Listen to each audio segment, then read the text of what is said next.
Recording. Okay, and it's recording now. Yeah, this is a very important step. Yes.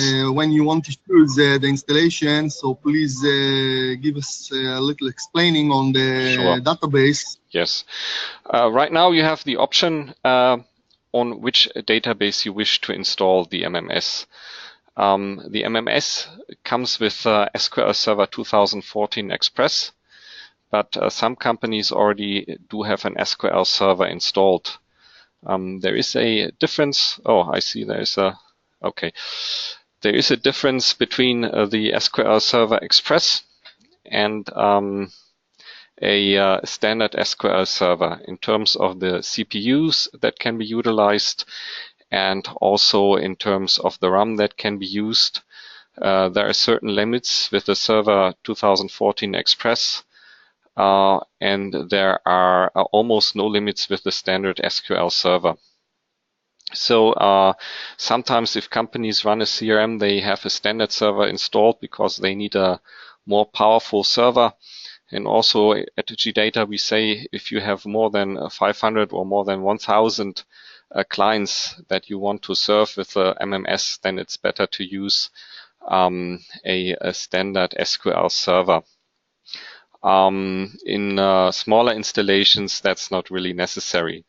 The difference, of course, is also that the SQL Server Express comes for free, whereas the standard SQL Server from Microsoft has to be licensed, and there is, of course, a fee with this. For those of you that also sell software, this might also be a another source of income, of course, but these SQL servers are not really cheap. So for smaller installations, it's okay to just use the SQL Server 2014 Express. If you want to, you can see, Mirko, please. You can see that it's writing when you want to install Microsoft SQL Server 2014 Express. It can manage fewer than 1,000 clients. Yes. Yeah. It depends a little bit. For example, if you use the patch management, we will not do patch management today, maybe another webinar. If you, for example, want to do a patch management, then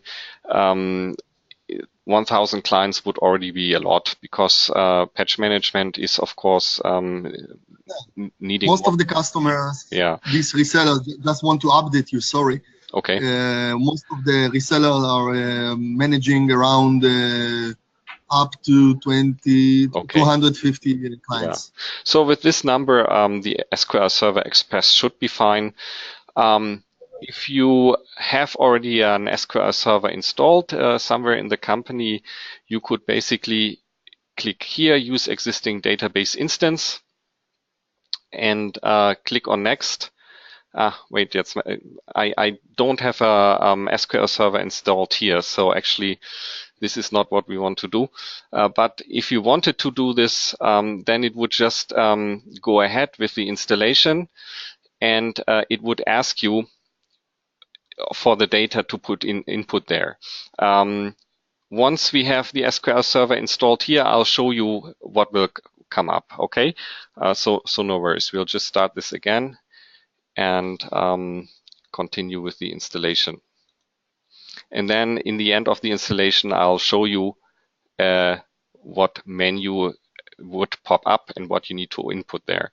Since we do not already have an SQL Server installed, we'll just go ahead and install the Express server now.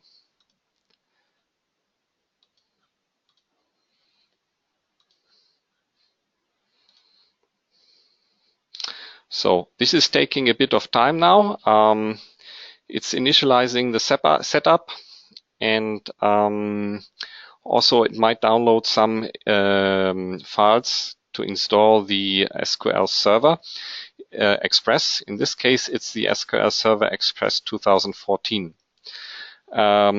What we need to know about this SQL Server 2014 is that it requires the .NET Framework 3.5. So what's actually happening now in the background, the installer is downloading the .NET Framework 3.5 and is installing it in the background on Windows 10, because Windows 10 is not coming with a .NET Framework 3.5. Yeah. This is important to know if you're doing an offline installation, and let's say the server needs to be offline, so it does not have a connection to the internet, then you would have to manually install the .NET Framework 3.5. Just this as a side note. We are waiting now a little bit for the SQL Server Express to be installed. Can you repeat, please, Mirko, what you need to install? It's the .NET Framework 3.5. Okay. This is not a requirement by GData. It's a requirement by for Microsoft, because the Microsoft Express Server 2014 is running on this framework .NET 3.5. This is just something that. And this is a mandatory to install offline update. Right. Offline installation. Well, if you have and I'm talking not about the client, I'm talking now about the management server. There are various situations in which you use an offline installation. Sometimes it's just necessary that the clients are offline and the management server is in fact online. You know, we have this kind of that only the management server has a connection to the internet, but then the clients in the company do not. But sometimes also the requirement is that the network is totally offline, so no connection at all. And in this case, the computer on which you would install the MMS would also be offline. And in this case, you would have to take the Windows installation CD and install the .NET Framework 3.5. This is just to keep in the background a bit that you need it, because this is what's happening during the installation. You do not really see it. If you would not install the .NET Framework 3.5, you would just get an error message. If this happens, you know you forgot something. I will also put this on a paper and send you after the webinar, so that when you have an installation, you know that this has to be required. Further, the requirement is you can install the MMS, the management server, on basically any Windows operating system, Windows 7, Windows 8, Windows 8.1, and Windows 10, of course. You can unfortunately, and of course also Windows Server 2008, Windows Server 2008 up to, and Windows Server 2012, Windows Server 2016. This is all possible. What I wanted to say, it's not really necessary. So it's not really necessary to use a server operating system. The management server. Oh, excuse me.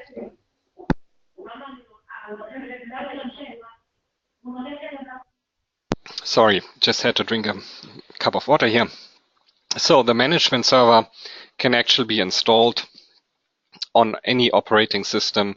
It does not necessarily have to be a server-based operating system. Okay. You can also install the management server on Server 2003. This is also possible. However, what you would have to do is you would have to install Microsoft SQL Server Express 2008. You can download this from the internet, you can install it, and then also it should not be a problem to install the management server. The reason why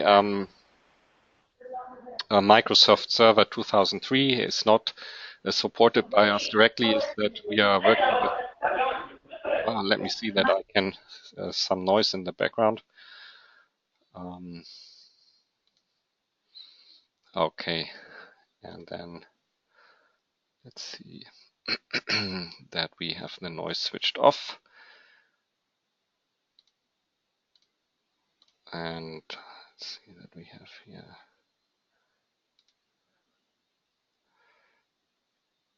Okay, and So basically, all new.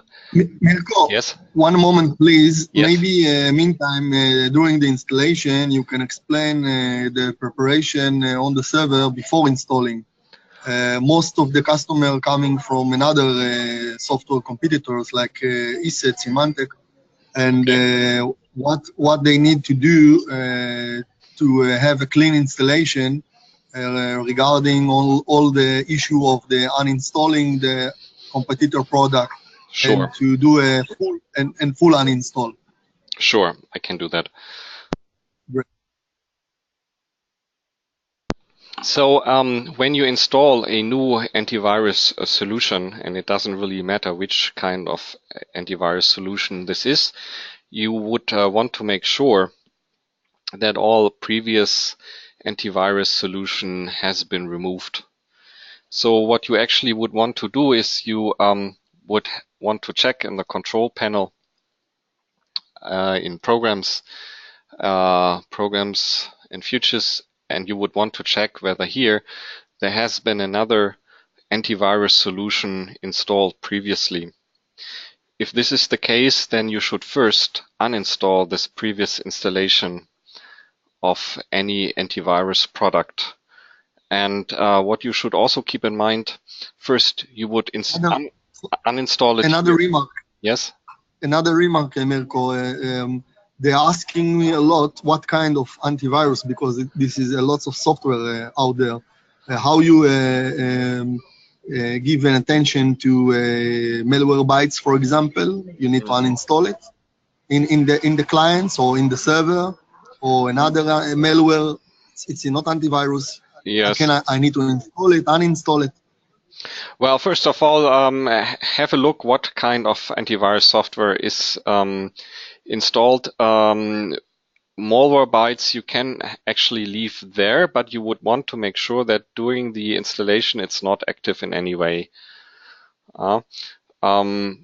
I'm sure you know all these common antivirus programs that are most commonly used. Plus, you can also just ask the customer if he is using any antivirus product.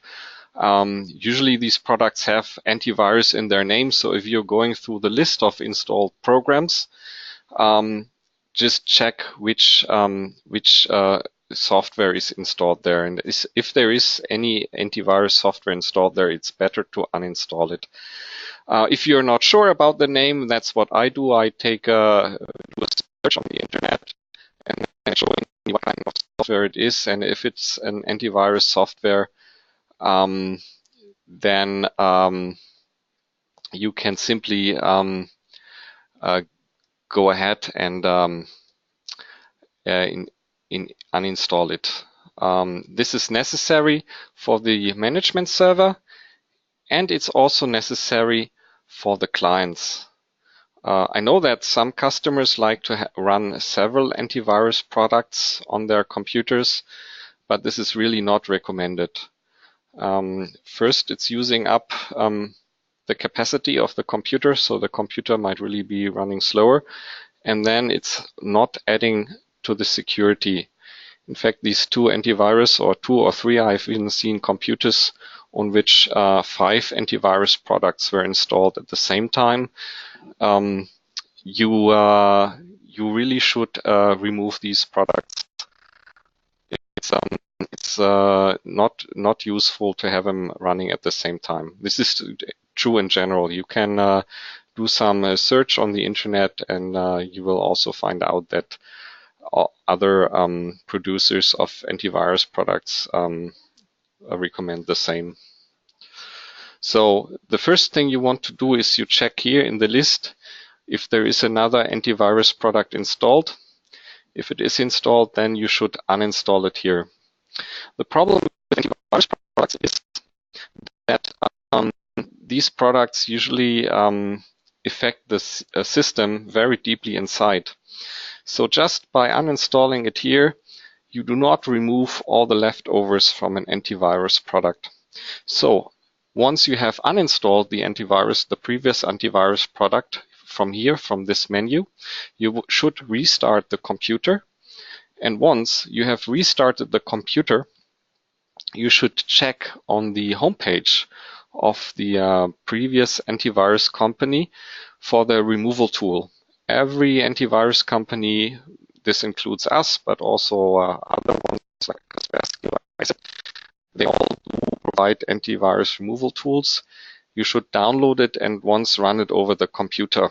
It will then remove all these parts of the antivirus that are still left on the computer.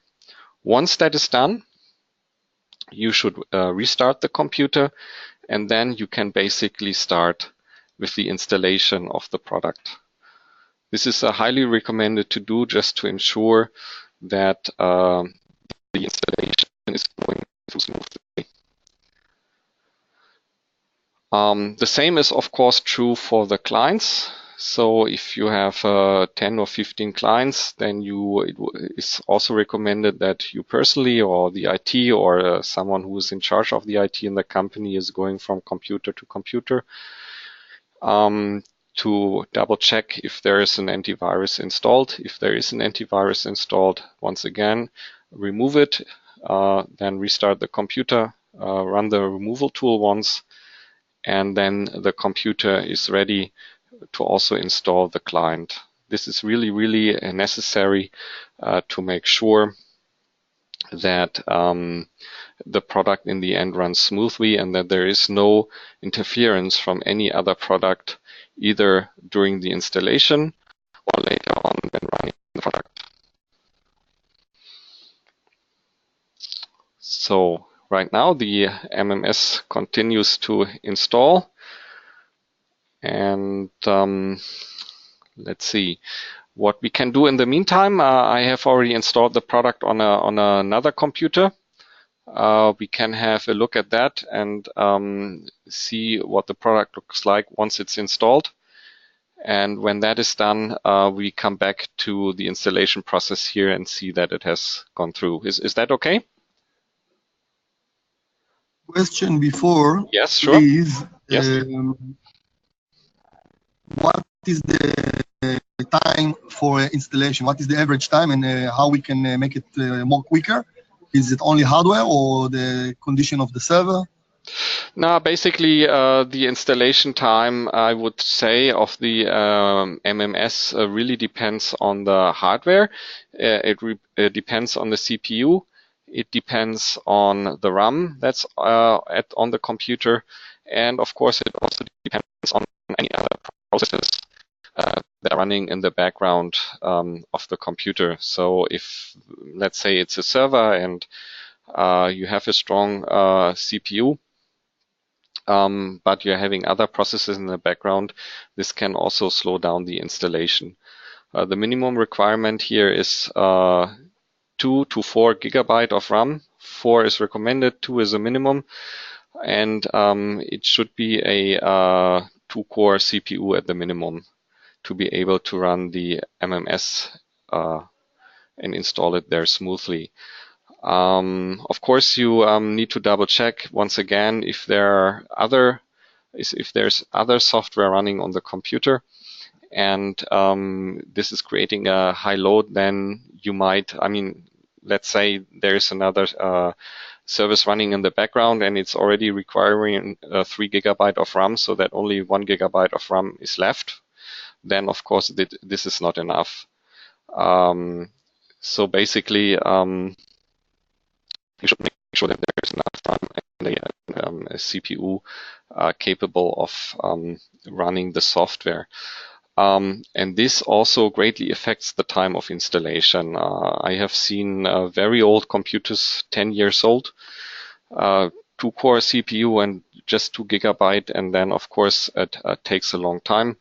If you have a more modern machine and especially one with an SSD, then it runs much faster. Right now it takes a bit more time because I'm running this on a virtual machine, and the virtual machine is running on top of my notebook, so it's not as fast as it could be. But we should be done momentarily. As you can see, the installation procedure already finished installing the SQL server, And currently now we are installing the GData management server. It says that GData management server is being installed. This will be very quickly, not even 10 minutes, so we will be done momentarily. One thing I also would like to mention, we do support Windows XP for the client, but it's not supported for the management server any longer. As you know, Windows XP is not considered to be safe anymore. It's not receiving any security updates from Microsoft. It has reached its end of life. Therefore, yes, we do support it. You can install the client on Windows XP, but you cannot install the management server on Windows XP. If you want to install the management server, as I said before, it does not necessarily need a server operating system.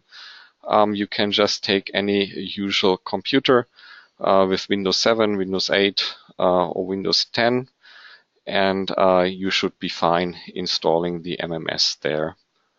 This is also the advantage compared to some competitor products which need a server operating system, but this is not really necessary. So especially if you're in smaller offices, and I know smaller offices do not always have a server there, you can just take any computer in the office. Of course, the computer should stay on during the day so that the management server can do its work. And if it comes to choosing a computer in the office, it would of course be better to choose a computer that's a bit more powerful. It should not be a notebook, because notebooks can be taken away on travel, and then the MMS suddenly is gone. So these things you might take into consideration. Once again, it can be any computer in the office, but it should be there in the office. It should stay in the office, and it should also be running in the office so that it can serve or do its job. Okay, as you see, the installation of the management server is now coming to an end. So I would say in this case it took around 20 minutes. I think we started at a quarter past 3 your time, and now it's 3:40 your time. Yeah, and now of course you can enter a new registration number. The registration number you will get from Janif, I believe. I already registered my product, so I'll just enter the access data. This is what you usually do when you have the product registered already and you're doing installation because you are installing it on another computer. You could also choose to activate later. Or if you have a registration number, then you would put in the registration number here and the company name of the customer and the name of the customer and the email. And then you could just sign up this way.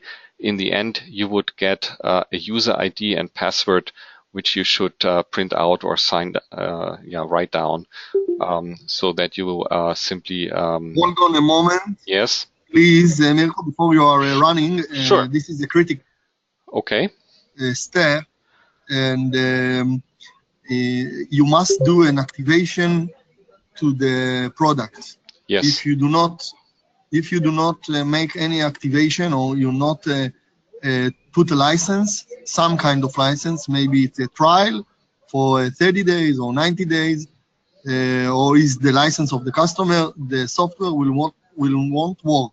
Right. I have lots of customers, lots of resellers that are talking to me, and when I'm connecting to this server, I can see it's not activated. Right. There are two... and the reseller trying to put clients and trying to install a client from the console, and nothing working. Yes. Of course, you need to keep two things in your mind when doing the registration. When you're doing the registration, first you're actually activating the product so that you can use it. And then, of course, we have different products. We have the antivirus business, the client security, and the endpoint protection. So depending on the registration number, on your license, it will also enable or disable certain features of your product. Usually with the trial key, you're activating endpoint protection, so that actually means that you're getting most of the features activated. So this is a really critical step. Yeah. One remark, please. In Israel, we are selling the client security and the endpoint. Okay, good. This Okay. is the two versions that we are selling, and the key is only for client security and endpoint. Okay. If it's trial. Okay. Yeah. And once you register here, you will also put in your email address, and in the end of the registration process, you'll receive your user ID and a password, which you will always need if you would have to reinstall this product. Let's say you buy a new computer and you want to install the management server there, then you would need these user ID and password. The user ID later on you can also see in the management server to make sure that it's there, but the password is hidden. So you really would want to make sure to write it down. If you should lose your access data, then you can of course call us, and we can then send you the registration data to the email address that you used when registering the product. So it's quite important to put in your correct email address here. Okay. Any further questions, or shall we continue? Okay, let's continue here. I will now enter the access data. Let me see where I have it. Right here.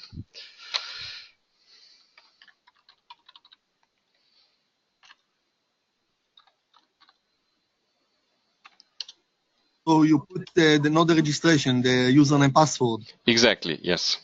Yeah, they need to see it, because most of the time they are using only the new registration number. Okay. So if you're reinstalling the product, then you would choose this option, and then you would just put in your username and the password. Installing through the username and password that you get.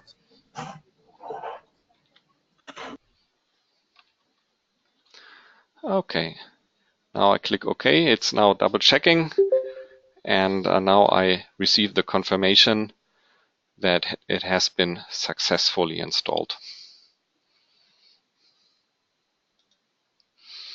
What I like to do after the installation, I like to restart the computer once. It's not really necessary to do, but sometimes in a server environment, it's not wanted.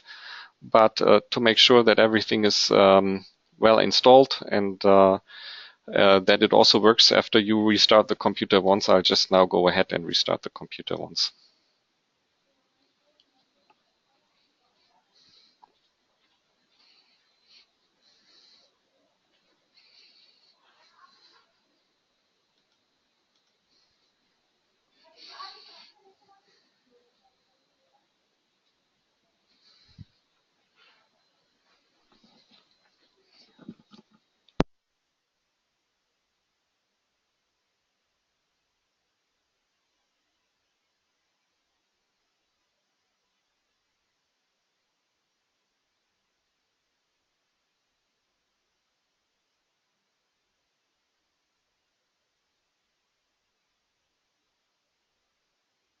Then once again, concerning the installation time, keep in mind that most of the time for the installation was actually used to install the SQL server.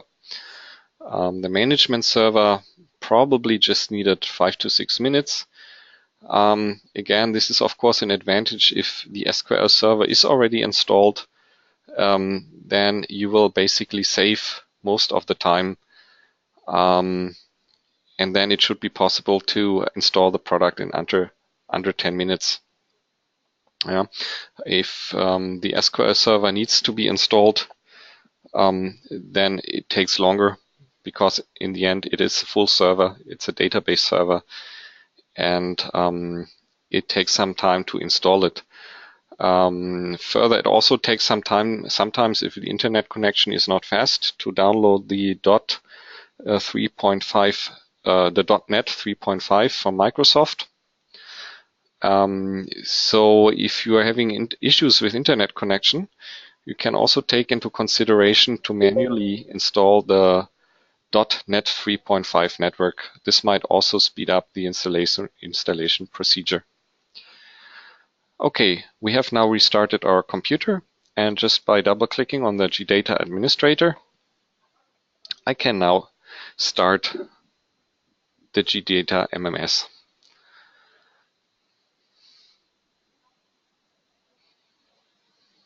Okay. Right here you now see an arrow turning, and this means that it's now trying. Yes.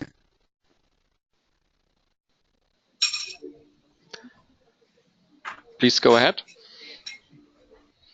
Yeah, in the time that you have right now, the circling, aiming there, there is some installing that we have, some reading sign instead of the green V that you have right now. You mean? Then we need to.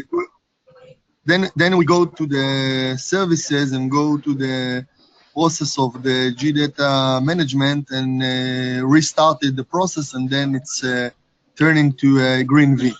The question is why it's happening. Okay. That is true.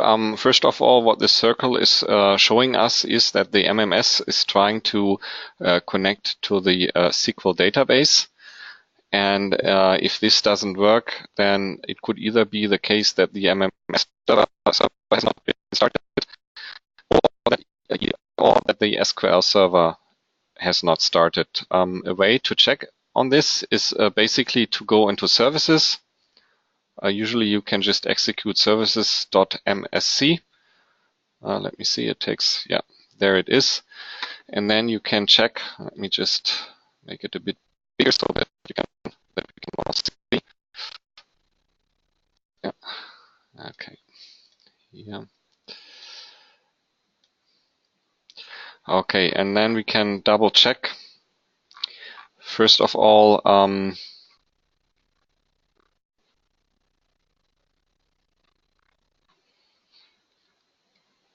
let's see, GData management server, it's running in this case.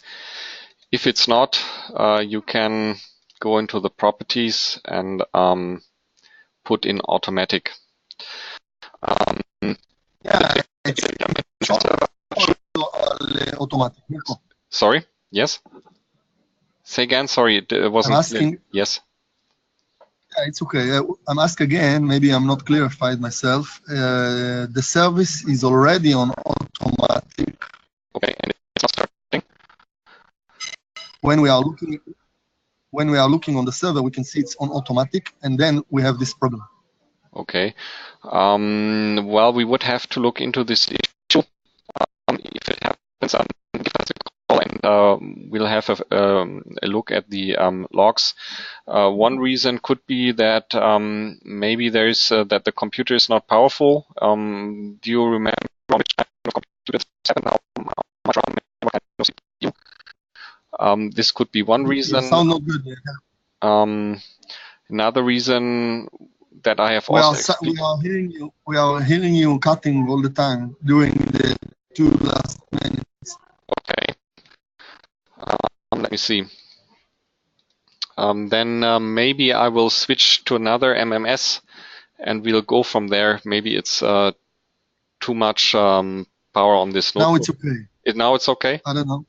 Yeah, okay. Now it's okay. Please let me know if it happens again, and I'll see what I can do about it.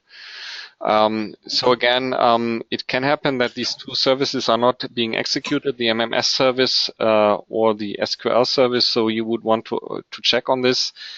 It's possible to change the MMS service, that it's starting a bit later.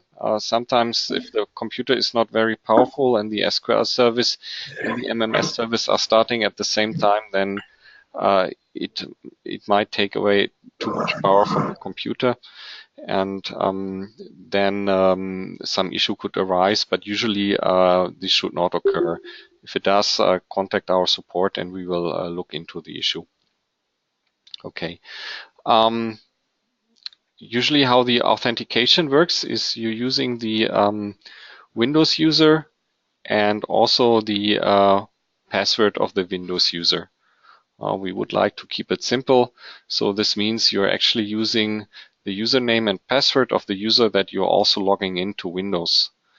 I enter it here. Let's see.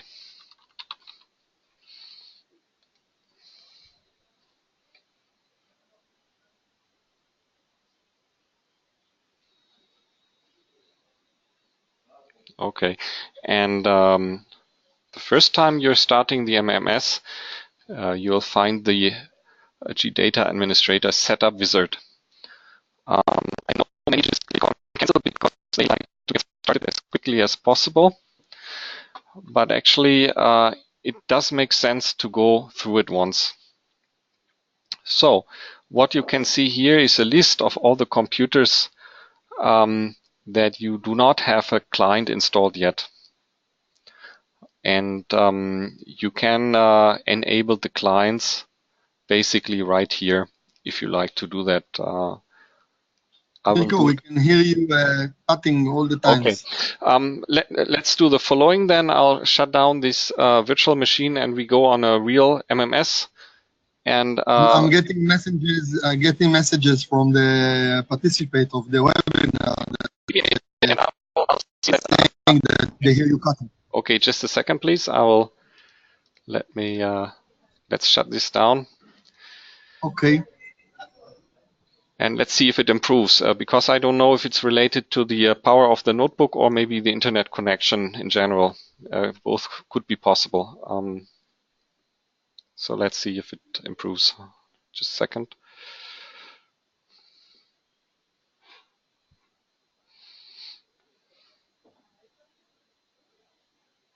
Okay, we'll close this. And then we can use this machine. It's basically the same thing. Let's start it here. And please let me know if it's still cutting, okay? No.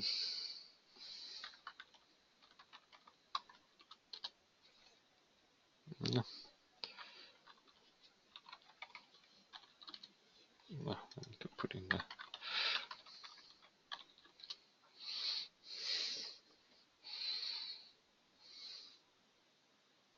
Okay, so this is basically the same thing. Before I was using a virtual machine, now I'm using a real computer and having the remote desktop on this computer. Now we are still here with our setup wizard of the GData administrator, and usually it would then show you the clients that have not yet a GData client installed. You can choose to enable these clients right from here. If a computer is not listed, you can also do a search. But this, of course, you can also do later.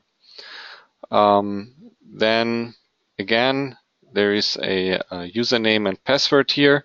It's now not the same one because this is a different installation, but I think the idea is the same. And then please have a look here at the schedule, because when installing the product, it's here on manually. If you leave it on manual, then the virus definitions are not being updated. So you would want to make sure that this is run periodically.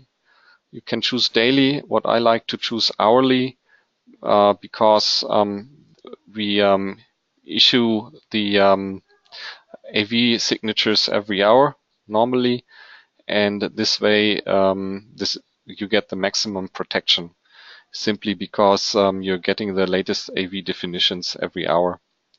And then you can also choose when to install or when to download the AV definitions. If you want it at top of the hour, you just put in 00. Some companies like to do daily because their internet connection is not so fast. I do not know how well the internet connection is in Israel. I would believe it's fast, but in some countries it's not too fast, and then they prefer to have it done once a day only. But usually hourly is the choice we want to take here. Then you have a second option. It's update interval for the program files. This basically is checking if there is a new version of the MMS and or the client. I usually do not activate it because I want to choose myself when to install a new version, and I'll also show you later on how you can check whether there is a new version available. Okay, let's go to the next step. Oh, and of course the region you want to set for best connectivity, and the region probably for you would be Asia. You can also try North America. Depending on which region you choose here, or Europe, you can also try. It's making a choice from where to download the AV definition files. And it's also choosing for the policy manager, because when you're using the policy manager, it's querying a cloud database where this cloud database is. So North America, Asia, or Europe would probably be the ones that you wanted to choose for your region. Okay, so we set this to hourly. We left this on manual. Also, for some companies, there is a proxy server. Usually this is not the case with smaller companies, but bigger companies sometimes require to set a proxy. If there is a proxy, then you can just ask the person in charge in the company what the address of the proxy server is, and sometimes also an authentication for the proxy is needed. Some companies do this for security concerns because they do not want everybody to have access to the web. But most smaller installations I know usually do not have a proxy server. So I'm just pointing this out. If you come to a company that is using a proxy server, you would want to enter the details right here. Then as a next step, you can set an email recipient. This would usually be the IT manager or the owner of a company, or whoever is in charge of IT in a company.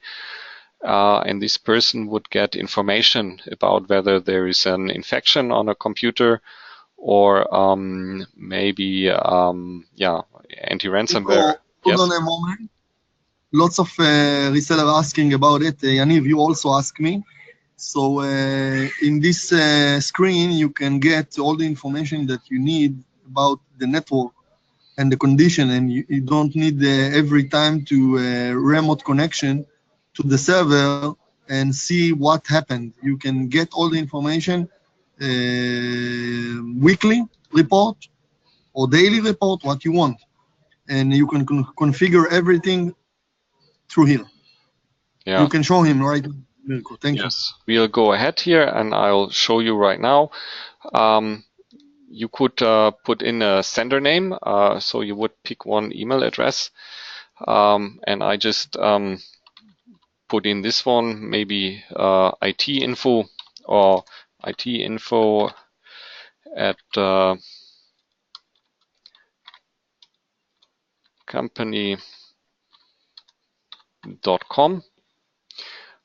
Then you would have to know, you would have to have an email account, of course. Let's say it's an email account with Gmail, then it would be smtp gmail.com. You could choose the port here, and of course Gmail requires an authentication. You would put in the SMTP authentication, and then of course the user, which would be IT info at not the IT, Mirko. Most of them put the information of the reseller that managing the network. Okay.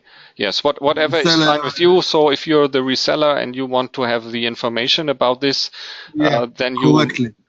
create your own account for this. Usually it's not so nice to have it with your business emails because depending on how many customers you have, you might be getting many emails. So I always recommend to have a separate email account with Google or the like, and you would just enter the information here. So the email address, the password, of course. I think everybody knows how this works, right? Whenever you have an email account, you have a email address and a password, and you would just simply put it in here. Yeah. Then you would put a group, and you would say is IT group, and then you would put in the recipient. This can be, in this case, the same email address or different email address. Like you can put your email address. That yes, getting. person one. It could be, let's say, the owner of the company. Owner at company.com. And it could also be the IT at company.com, whatever you like to put here. And it could be the owner of reseller.com, whatever you like to put in here. And once you have this in here, the emails are being sent out through this account, and all the people that you have in here will receive the messages. So this is a very, very interesting and also useful possibility to receive notifications on the status of the MMS at the company. And then, of course, where you get all this menu again from where you started asking me. You get it the first time when you start the MMS in the wizard. It's popping up automatically. And I'll also show you in a bit how else you can fetch it, okay? Because we are still here in the wizard, and let's get this done first, okay? Okay. So you can click here, IT receives information about the virus results. If there's a problem within a client, or if some status data are old, that means the client is not connecting to the MMS, you will get this kind of information.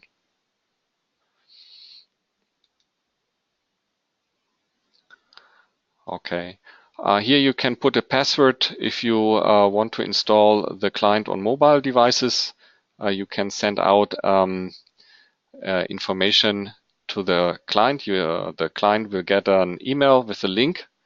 You open that email on the client on the mobile phone, and once you open this link, you will have to input a password. And if you put a password in here, 1, 2, 3, 4, 5, 6, just now, then this would be important if you're using mobile clients. Okay. Of course, we also have an Action Center online where you can check the status of the MMS if you're using the network monitoring. We are not doing network monitoring today. I think we will leave it for the next presentation. Okay. So we have finished with this, and now we are ready to basically install the client. So how do we do this? We first enable the client. So I put in the name of the client right here. Let's see, to be quicker, just put in the IP address. This is also okay. Okay, and then we will have this right here. So now we click on Install GData Security Client, and now we put in the password of the client. This is very important. I think, Jan, if you asked me before where the difference between an installation in a domain and an installation in a workgroup is, If you're doing an installation in the domain, up here you would put in the domain, and then you would put in the username and password of the domain admin, because that would make sure that you can install the client on every computer that's in the domain. So you would take a user with admin rights in the domain. If you're working in a workgroup, you do not have this option. Then you need to make sure that there is an admin on every computer, and then you would just use the account of the admin on this computer. And then you click OK. You can choose which language you want to install the client, and then the client will be installed. Yeah, we know that. Yeah. So now I get an access denied error, and you asked me already, why is this? And now you have to double check what's going on. The first reason is that you have to check the firewall.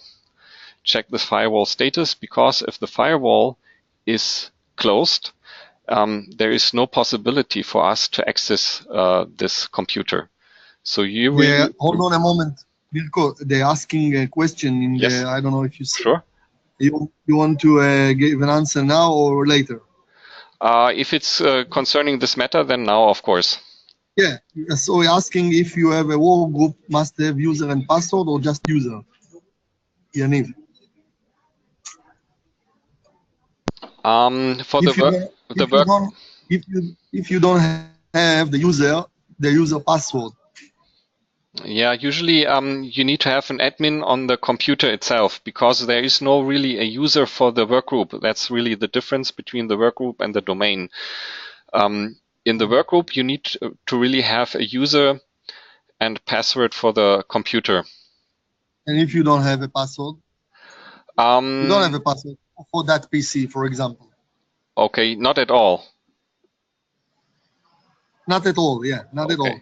Because we usually recommend that you have an admin that has a password, and then for the user, it doesn't really matter, because once the user has the admin rights, then of course the user has the rights over the computer and can do whatever he wants to do. There is also... Sagi is answering there. I know that you not see it. It's in Hebrew, so Sagi is answering to everyone what you said. Okay. Okay, Sagi. I think there's also an option to do it without the password. I'll look this up, how to do without password, but we really in general recommend that you have a password set. Okay. Okay. The problem with the firewall. Yes. Right now we are back to the firewall, and you need to make sure that either the firewall is switched off, or that you have certain ports enabled in the firewall. It's port 7161 and 7167. You can, if you are in advanced firewall settings, then you can also just enable these two ports. Well, right here we'll just switch off the firewall, and once we have it installed, we can switch it back on. This is the quite easy process and quickly done. So you said that the firewall in the Windows server is blocking the installation. Yes, this can be, and again, then please either switch off the firewall or make sure that port 7161 and port 7167 is not being blocked by the firewall. This really depends on the customer setting. Okay. Yeah, of course. But if you are turning off the firewall, so everything is open.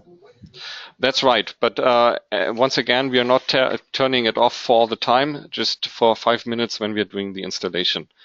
Again, of course, only for the installation time, of course. Yes, right. Okay. Right. Okay. Please go on.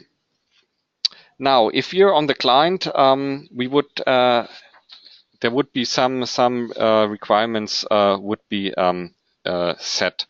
Once you have to go on, basically, you can open a folder right here, and then you can go on View and the options, and then is here in View, and there is an option Use Sharing Wizard, and this needs to be unchecked. As long as this is checked, you will have an issue installing the client. So this is another point beside the firewall why the installation might fail. So please keep this in mind. You can uncheck it here. Okay. All And right. then Again, why you need it? Sorry. Well, this is a setting. It's needed to be able to access the client. So this really in view options, view again, and then you can check use sharing wizard. Please uncheck this. Use sharing wizard, Yeah, it's the sharing wizard is the sky. If you have a new internet connection that's asking you, do you want to be accessible or share folders with other computers in the network? Yeah. So this you need to check off, please. And you do it if you want to install the client through the sharing folder. Right. Yes, because there's access to sharing folder when installing the client. Most of them have it's already by default.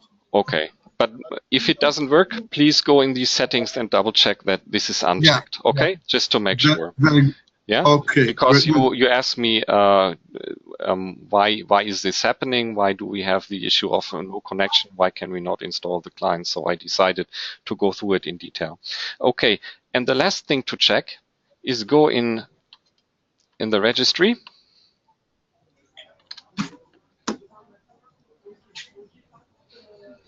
Registry. Yes, so this is the registry, and there we go to the local machine right here, and in the software, Microsoft and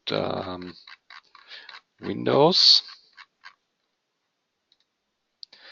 and current version, policies, and here in policies system. And here we want to have a key. It's called local account token filter policy. And let's see if it's here. And I cannot see it, so I'll just create it. And the key will be a D-word key. Okay, why are you doing it? This is also necessary to be able to access the client to make the client installation. If you do not have this key, and we're only talking the workgroup, this does not apply for the domain. This is a demonstration for the workgroup. You need to make this adjustment to install the client. And I believe with most of your customers, if you say we have 10 to 15 computers in a company, this is probably what applies. So let's add this key here is local account token filter policy. Okay. And then we need to set it to 1. Okay. And now you can see it's in here. And in the setting of the sharing in workgroup, it's not enough? No, it's not enough. Please also make sure this is set here. Okay. So once we have done this, we will restart once to make sure that the machine is taking over the values. And again, this is only necessary for the workgroup. In a domain, the rights and settings are all managed by the domain server, and all you need is the domain admin and the domain password, or any admin in the domain. And then you can simply go ahead and install the client. But for the workgroup, it's necessary to double check on these 3 settings. Okay, let's just wait for the machine to restart. Just a second.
Okay, here we are again. So let's open this.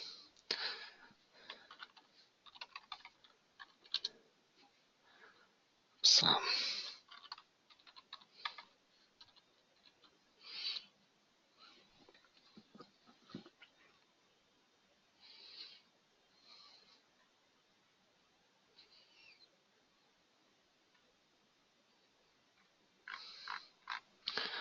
okay.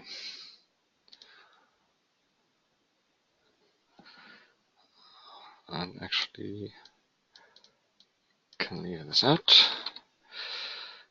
and put in a password.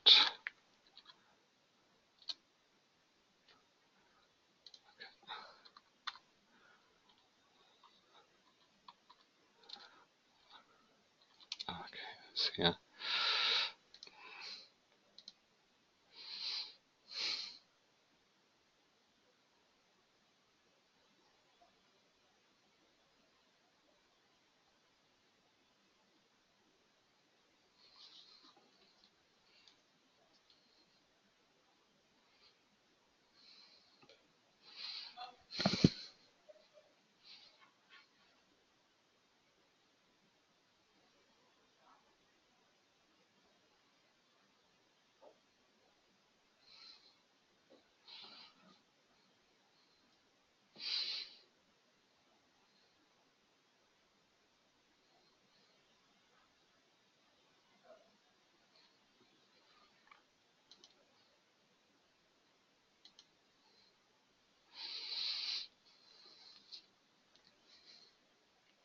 So as you can see here, the installation has completed successfully.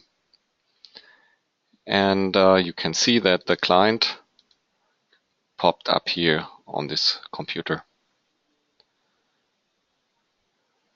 So the installation completed successfully, and as you have seen on our first try, it did not really complete successfully because the settings, the sharing settings and the settings in the registry were not set. So once this is completed, we have the client here. It's showing up as protected. And now, of course, we can also go in the client settings and make some changes here. Okay. Mirko, Yes. can you see the messages on the chat? Some of them asking you a question during Okay. what you doing there.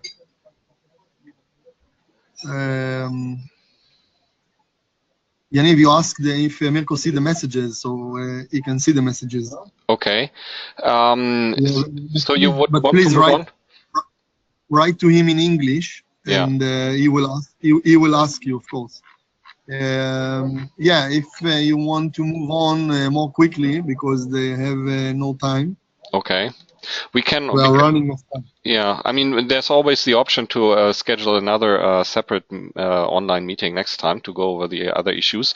But I just wanted to make sure that the client installation is clear because you told me there were many issues in a work group, and I think the issues were the settings that we have just gone through.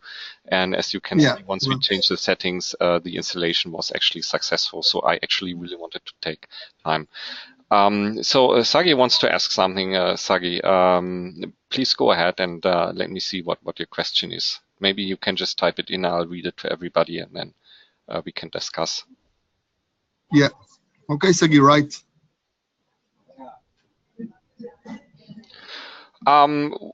Yeah, well, because this is what our company is using. I do not have my own network, and I need to. We have an IT department here, and I need to go by the IP addresses that are being provided by the IT department to me. There are options to work on another IP address.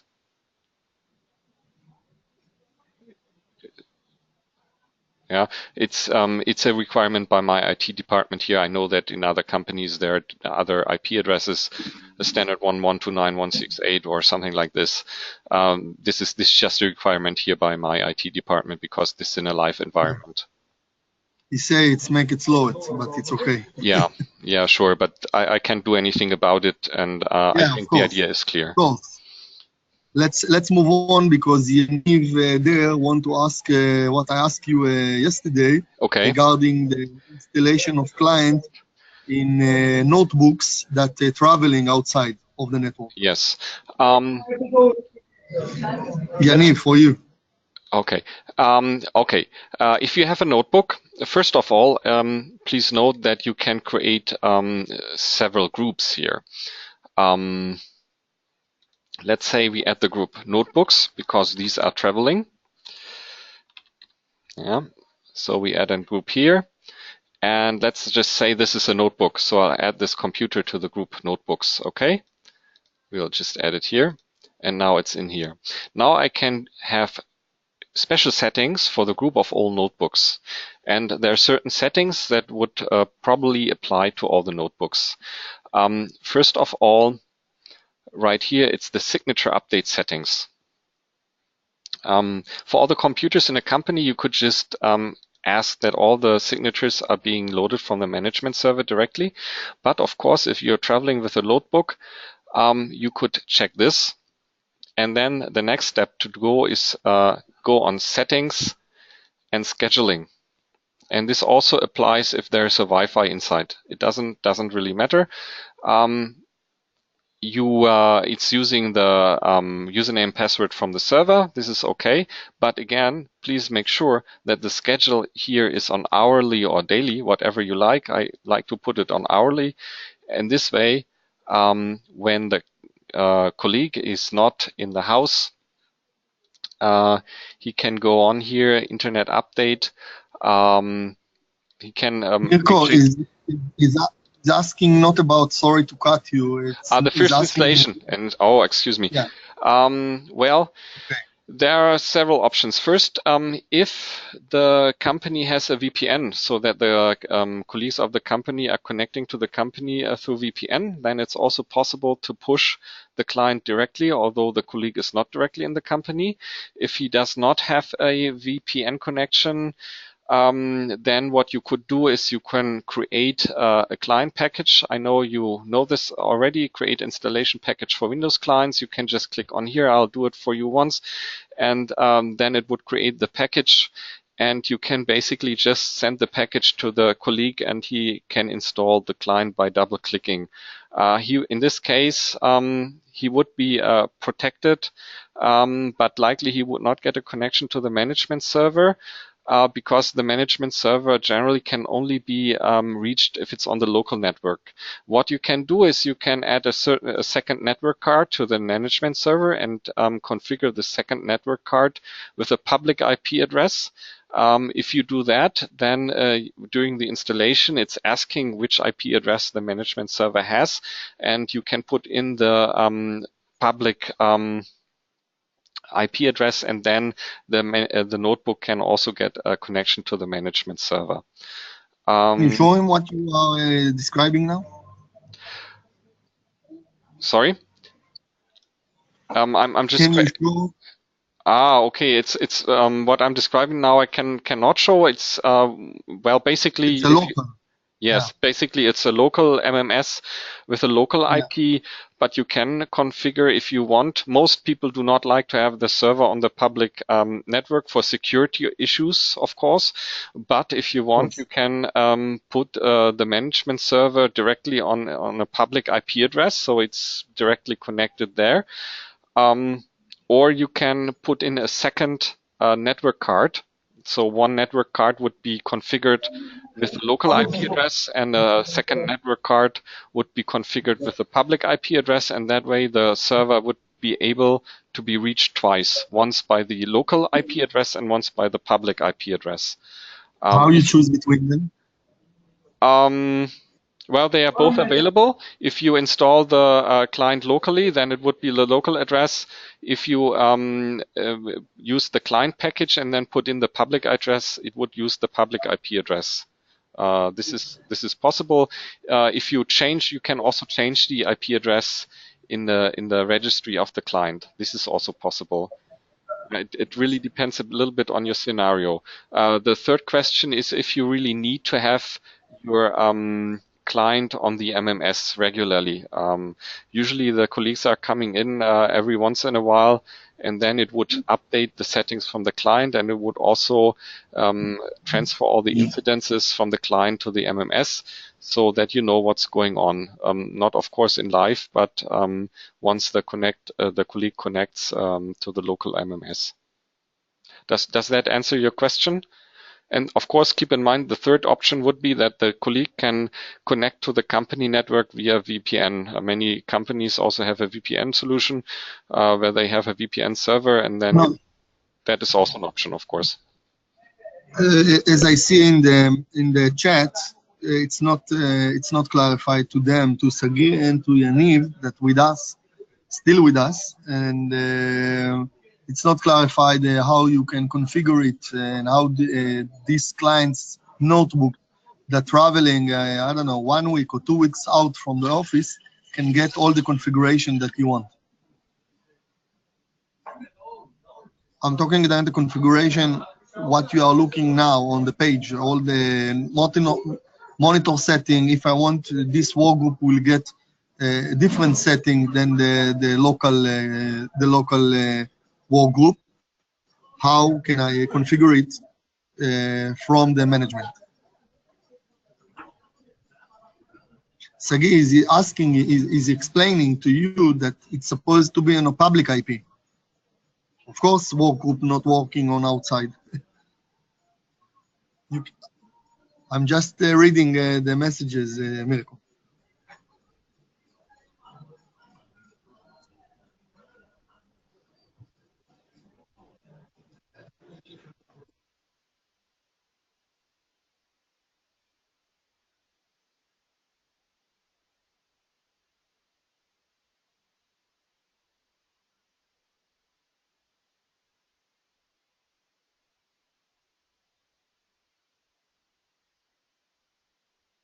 Mirko, you're with us? We cannot hear you. Okay, yes, here I am, sorry. What you can do is you can send the settings of the client to the colleague. So once you would send the GData client package, and the other thing is you would go into the... How you send the package? Yes. You mean by a link, by a special link? Okay, you have the package right here. It's around 500 MB, so it's a bit too big for the email.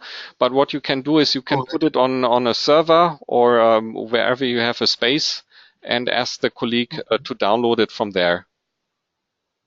It depends a little bit on the organization.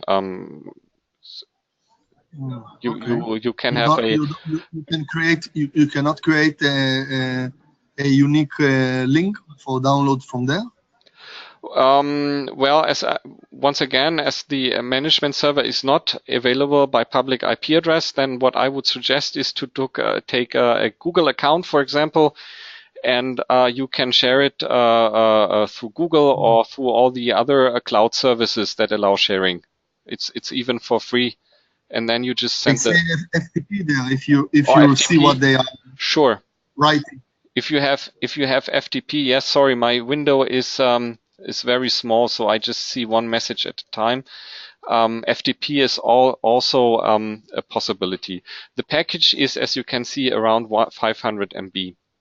Yeah, so you can decide to share by FTP or right now, I mean, you have these cloud servers where you can just get 5 gig for free and you can put it there and provide the colleagues with access, or maybe a company web server or something, whatever works for you. And then what you can also do is you can, let me go back to the registry. You can go back into software and then you see here the GData settings.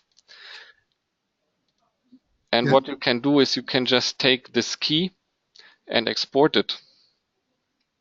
And then just say gdata, and let's put it on the desktop. And now we have this key. And then you can also put this key and give it to the client, to the colleague, and he takes the key. After installation of the client package, he double clicks on the key, and then the values are overwritten. He can restart the computer, and then he has the values for the client that you want him to have. So it's possible. Yeah. There's another question by Yaniv, what the size is. As you can see here, it's around 500 MB for the client. Yeah. What asking you, Sagi? Could the server can give you FTP access? Okay, FTP. Let's see what here. Cloud server. Now you can just, once again, you can just take any server. Either you have a personal server, you have an FTP server, or some space on the internet where you just simply share the client from. But this is not really related to the gdata management server. You would always take the package and put it somewhere so that it's accessible for all the colleagues. Sagi, it's not related to the cloud server. Yeah, but gdata itself does not serve as a cloud server. Okay. Yaniv, it's clarified. You want to see the web administrator, what you asked me? Web administrator install? Yes, okay. Or you want to see the client Mac that you asked me several times? Yeah, I think. All right, let's start with the web. The web. Okay. Let's do the web administrator. Once again, we have a web administrator, but in order to install the web administrator, you have to, once again, go through the settings, and you have to do the following. First, you open the control panel, you go to Programs, and then Program and Futures. And then you need to choose Turn Windows Futures on or off. Because what you need to do now is you need to make sure that your computer becomes a web server. As a standard, the web server is not activated, so you need to activate it now. For this, we need a Net Framework 3.5 and 4.7. It's both activated here. But more important is the Internet Information Services. You need to find them here. And then activate Web Management Tools and World Wide Web Services. And if you go here, make sure it's all activated. Also here, for Web Management Tools, it's very important to have the IIS 6 management compatibility. Yeah, you need to activate this as well. If you click OK, it's installing these features. On this server, it's already installed. You would restart the computer once. Once you restarted the computer, please open a browser and add localhost. Okay. And now Any browser, right? Internet Information Services should pop up. This shows us that the server, the web server, is working. This is the very first step. If you're not doing adding these services to Windows, the must be on Internet Explorer or any. Yeah, this one you can do on any browser. Okay. The problem with the management console, we haven't switched to HTML5 yet. We are working on this. You need from Microsoft a plugin to be installed. Let me just double check here. On Chrome. You need the Silverlight plugin. So what you first need to do is, please do not use the latest browser, use the Internet Explorer 11. It doesn't work with Edge because Edge is not compatible to Microsoft, to the Microsoft plugin. Yeah. So what you then do is you just download and install the necessary plugin. Let me just show it for you. Silverlight. Oops. is Microsoft Silverlight download. Actually, I would like to download it from Microsoft directly. Let's see, Microsoft.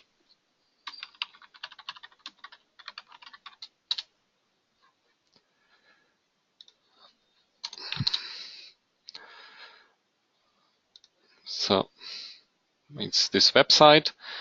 Now I already have it installed on this computer. We can speed up things a bit. But usually you can download it from here and install it. But please make sure that you're using Internet Explorer 11. It might also work on Firefox. It does not work on Chrome browser. Yeah. And then what you can do is you can do P, and you take the IP address of this computer, and then slash, and then you have the GD. Let's see.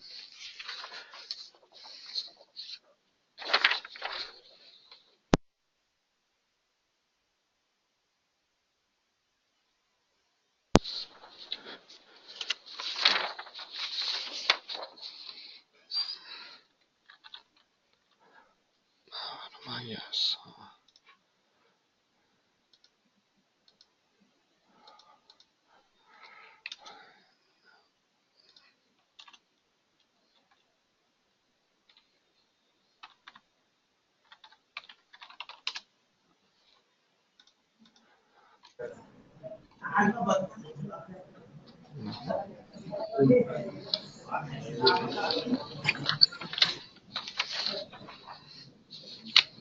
Let's see what was the address.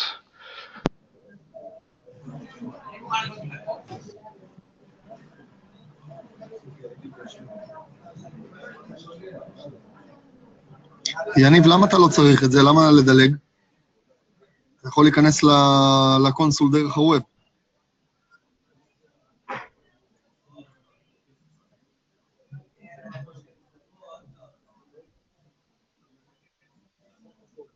So, of course, we did not install for the HTTPS a certificate. If you want to make sure that the connection is secure, you need to get a certificate and install it. And it says not found because I use the HTTPS. Yeah, and now it's loading. And of course, I again have to put in my username and password.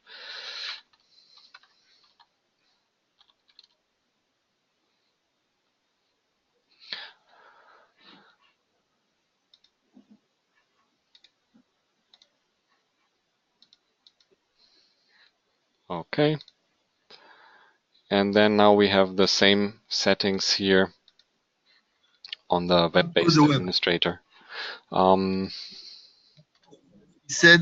said in Hebrew that it's too much work, that it's not enough useful for him. Okay.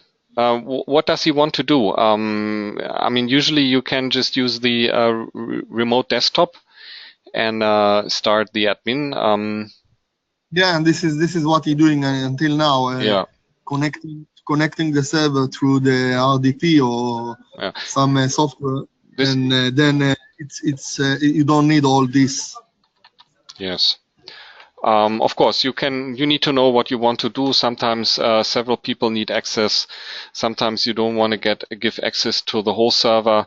So it really depends on the use case.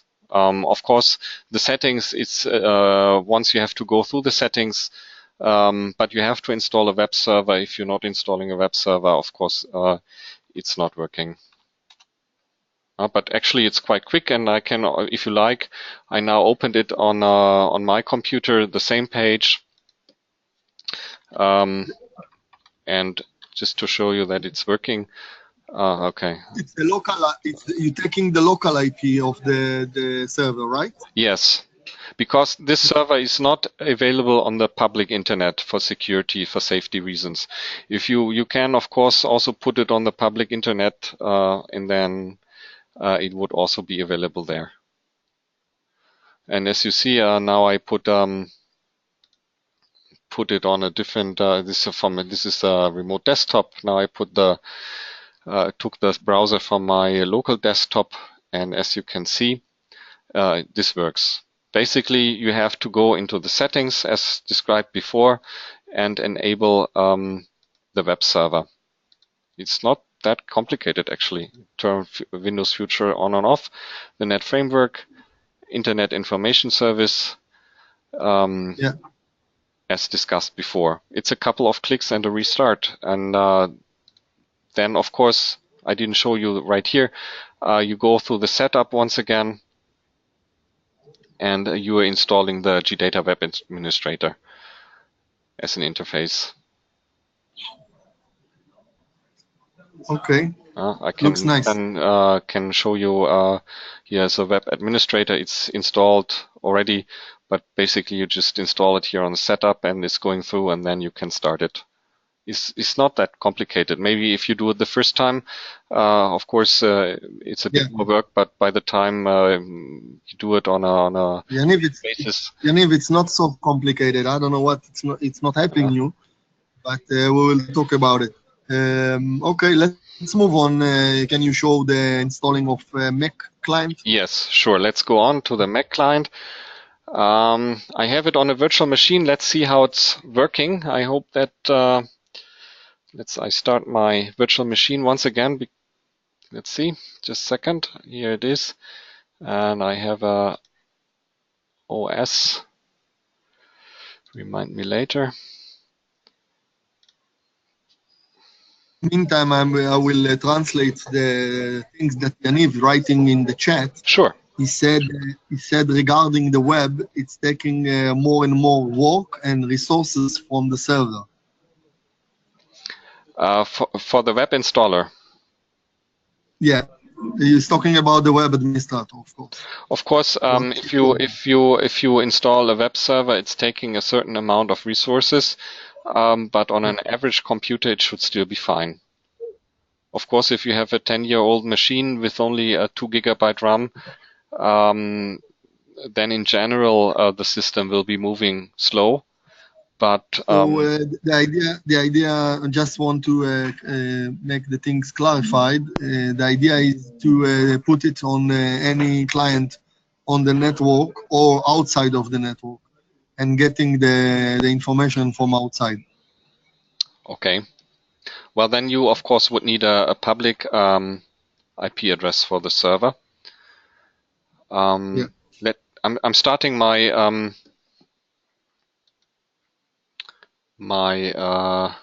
VM here. I lost my mouse, it seems. Let's see if it's coming back.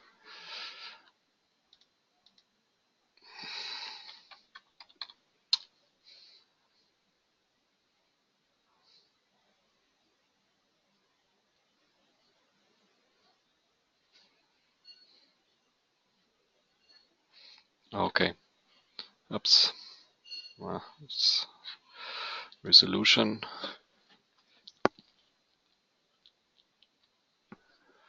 Let's change it a bit. Okay, this should be better. Okay. Yes, right here I have OS X. It doesn't have a client right now. What I'll do now, let's install the client here on this machine.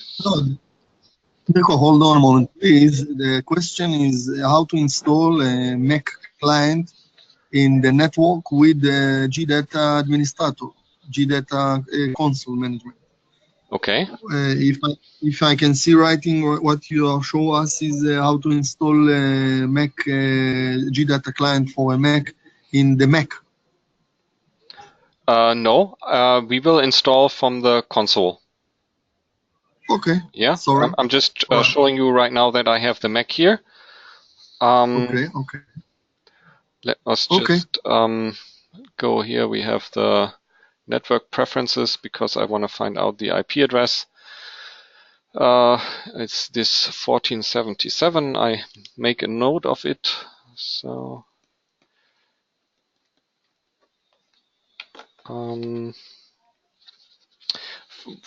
the first thing that's important is that it's Mac OS X 10.6 or higher.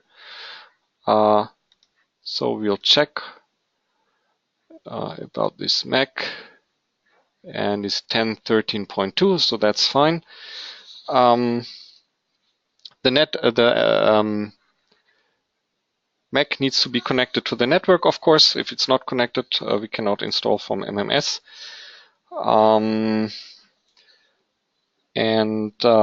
What I need to do now, I need to go into the system preferences, and there I go into sharing. Yeah, and I need to make sure that file sharing and the remote login is enabled for the administrator. Yeah. This is a computer name, file sharing, remote login. This is basically the same thing we are doing for the Windows PC. Again, we are not in a domain. We're doing this for the workgroup now, because I need to make sure that this computer is available and that I have access to it to install the client. Just if you remember to Windows, we needed to check on this in Windows as well. For Mac, it's going in the system settings, sharing, file sharing, and remote login. This is the first thing.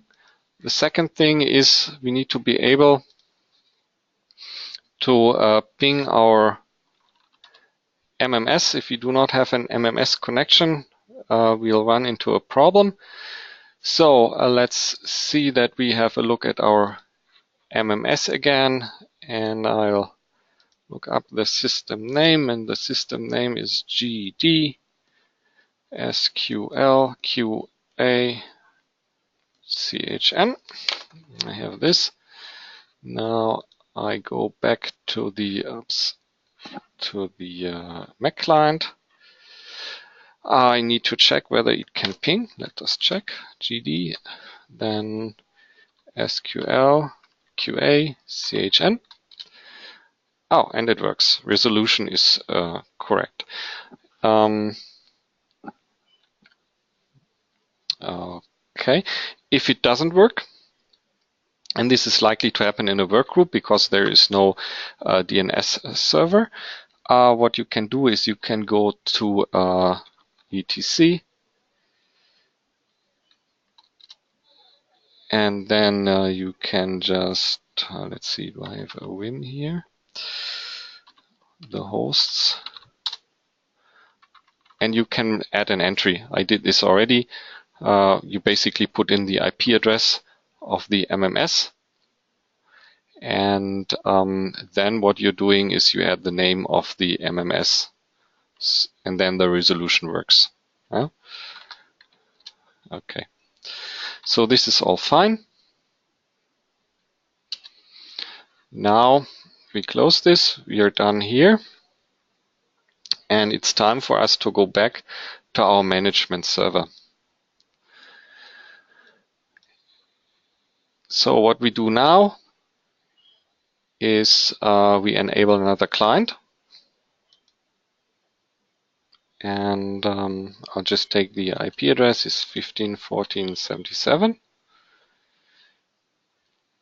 Okay.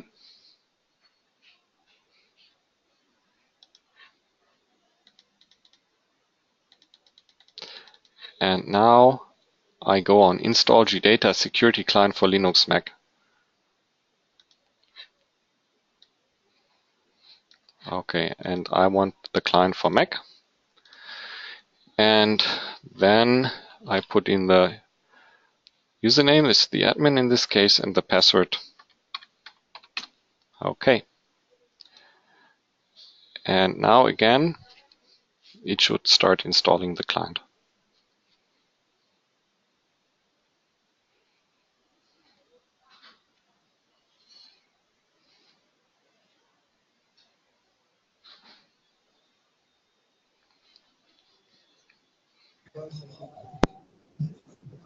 Can you show when you add the new client for the workgroup, for the notebook there? Right click? In this, yes. Let's just wait till this is done, but I basically did a right click on notebook, and then add the client.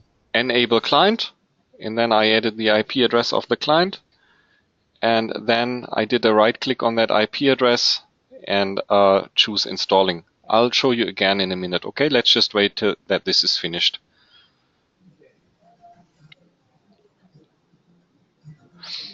Yeah, there's and a the question. username password. Well, the username password is, since we are in a work group, it depends on the computer, on the Mac computer in this case. And the username was admin, and the password was the password for the admin on that computer.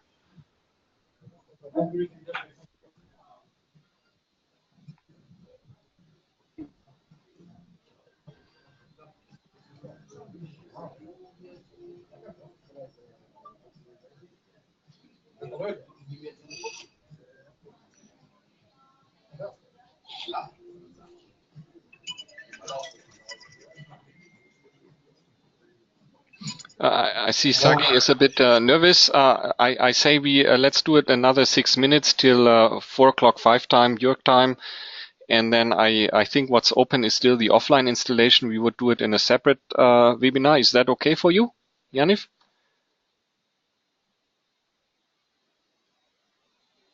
Yeah, what do you want to cover? Because I think that we need to finish soon. Yeah, I think we finish with the installation of the security client for Mac. So let's, if you have another 5 minutes, is that okay? Yeah, and then we just can do a separate webinar on the offline installation and patch management. I think that, is that okay? 5 more minutes? Yeah, this is something that Yaniv wants to see, and Yaniv wrote to me now that he must go out from the office that he's sitting right now.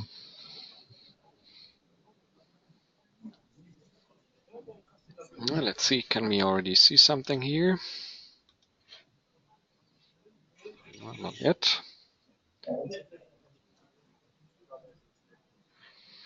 So installation still ongoing. Okay, installation finished. It's telling me it's not authorized. Which I don't know if you see the chats there, but they are talking to you. Oh, okay. No, I was. What is it here? Wife waiting for me. Sure. Okay. We can now see the client here on the Mac client. We see it has a little apple here. It says it's not authorized yet, so we do a right click here, and we can do grant authorization. So it's saying now that a security risk have been detected. This is due to the case that the AV definitions have not been updated yet. So let's go to the AV. Here we have the Mac. Here, let's see. Oops. Yeah, and there you have the GData antivirus. Close this. GData antivirus. And there it is. And now you have the monitor enabled. We didn't do a scan yet on the machine. Update now. Okay, fine, we can update it. You have the monitor here. You can start a scan. You have the settings of a scan, and you can display the current time. So this is basically the installation of the Mac client.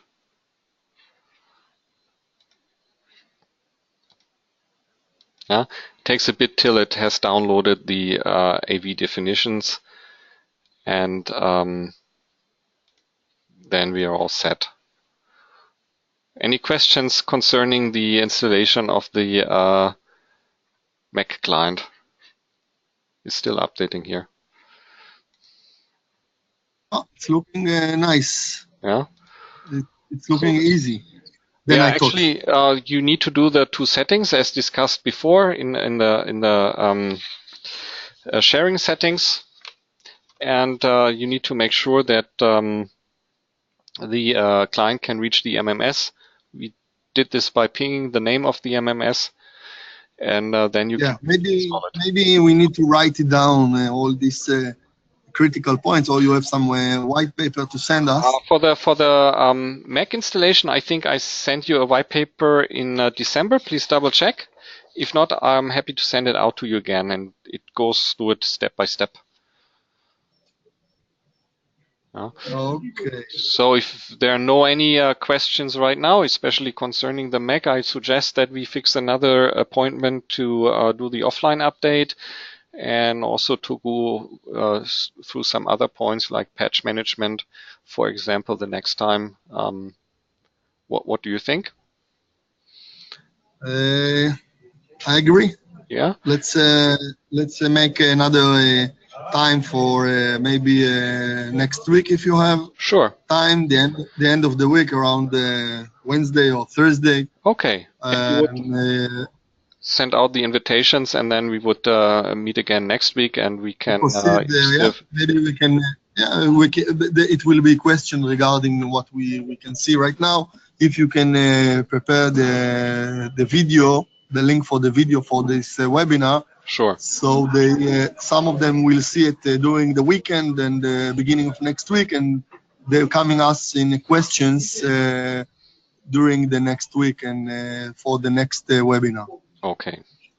Well, then let's finish this webinar now. Thanks everybody for joining, and hope to see you again next week. Hope it helped you. We'll provide the link for the video online, and also I think Janif will send out another invitation. I'll send to Janif, and then Janif can send out. And I'm looking forward to seeing all you next week then for some other webinar. Okay, thank you so much, and have a nice day. Bye-bye. Thank you so much, Mirko. Bye-bye. Bye-bye.